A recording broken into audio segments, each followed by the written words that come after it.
Hi, ഇത് big dragon jumbo ഇനത്തിൽപ്പെട്ട ഒരു ഡെൻഡ്രോബിയം ഓർക്കിഡാണ്.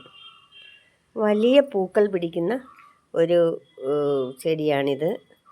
ഇത് നോക്കി, ഓരോ പൂക്കൾ ഇപ്പം ഇതിനകത്ത് 3 ഫ്ലവേഴ്സാണുള്ളത്. ഓരോ പൂക്കളും എൻ്റെ ഒരു കൈപ്പത്തിയോളം വലിപ്പത്തിലാണ് ഉള്ളത്.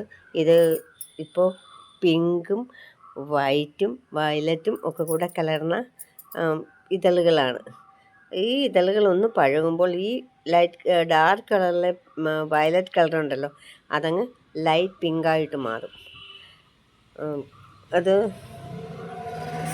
ലൈറ്റ് കളറിലെ പിങ്ക് കളർ ഡാർക്ക് വയലറ്റ് ആയിട്ടാണ് മാറുന്നത് പൂക്കൾ പഴകുമ്പോൾ. ഇതെല്ലാം ഇത്തിരി പഴയ പൂവായതുകൊണ്ടാണ് ഇതെല്ലാം ഡാർക്ക് വയലറ്റ് കളറിലിരിക്കുന്നത്. വലിയ പൂക്കളാണ്, നിറയെ ഉണ്ടാകും, കുലകുലയായിട്ട് ഉണ്ടാകുന്ന ഒരു ഇനമാണ് ഇത്. ഈ സ്പൈക്കിൽ 3 പൂക്കളാണുള്ളത്. വലിയ 3 പൂക്കളാണ്. ഇത് നിങ്ങൾക്ക് കാണാം, വലിയ 3 പൂക്കളാണുള്ളത്. നല്ല രസമുള്ള ഒരു ഇനമാണ്. നല്ല രസമില്ലേ കൂട്ടുകാരെ എൻ്റെ ഈ ഓർക്കിഡ് പൂവ് കാണാൻ?